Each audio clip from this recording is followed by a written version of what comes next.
Pourquoi, toi, tu n'as pas encore atteint ton objectif? Pourquoi peu de gens réussissent?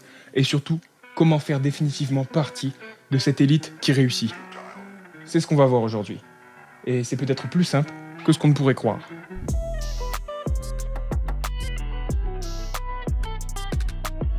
Dans la première partie de cette vidéo, je t'avais dit ça.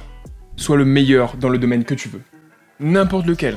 Tu t'entraînes dur, tous les jours, et ça portera ses fruits. Tu te dis sûrement plus facile à dire qu'à faire. Et tu as raison. Faire des efforts, travailler dur, etc. Tout ça, c'est bien beau. Mais comment faire concrètement pour atteindre tes objectifs? Je vais t'expliquer tout ça. Mais avant, je dois te dévoiler la raison pour laquelle tu n'as pas réussi dans les domaines que tu as essayé. La science l'a démontré. Si tu as abandonné une activité, c'est à cause d'un bug mental. Ce bug, entre guillemets, c'est l'effet Dunning-Kruger. Je sais, c'est chiant dit comme ça. Mais c'est ce bug banal qui t'a bloqué tout ce temps dans ton objectif. Et contrairement à ce que tu crois, ce n'est absolument pas lié avec un manque de talent. Je te fais un petit schéma pour que tu visualises. L'axe du bas représente ton expérience, en cuisine, dame ou musique, peu importe le domaine.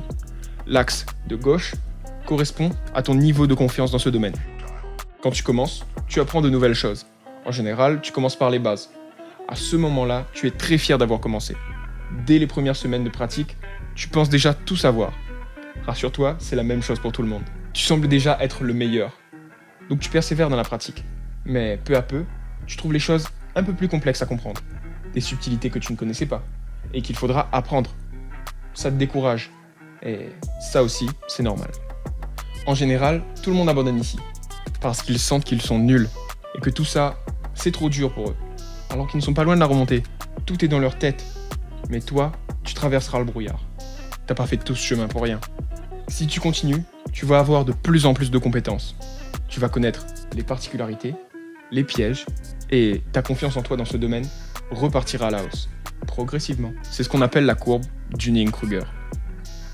Je sais ce que c'est que de passer dans la vallée du désespoir. Dans certains domaines, j'y suis encore bloqué. Mais je ne lâche rien. Et comme je suis toi, tu ne lâcheras rien non plus. Pourquoi tu ne lâcheras pas? C'est très simple. Rappelle-toi, pourquoi t'as commencé? Réponds à cette question maintenant, devant ton écran.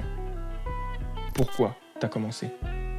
Tu verras qu'en répondant sérieusement, ça te motivera. Alors, à chaque fois que tu te dis que c'est trop dur, rappelle-toi de pourquoi tu as commencé. Et tu reprendras ta progression avec une détermination hallucinante. Tu deviendras l'expert que tu as toujours voulu être. Petite remarque assez drôle.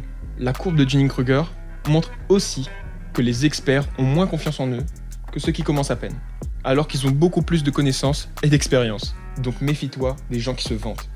Regarde plutôt ce qu'ils font réellement.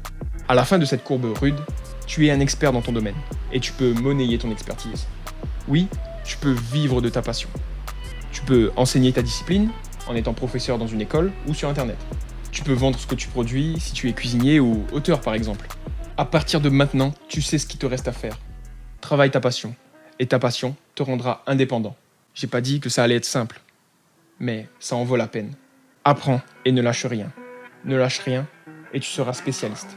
Sois spécialiste et tu deviendras plus que les autres.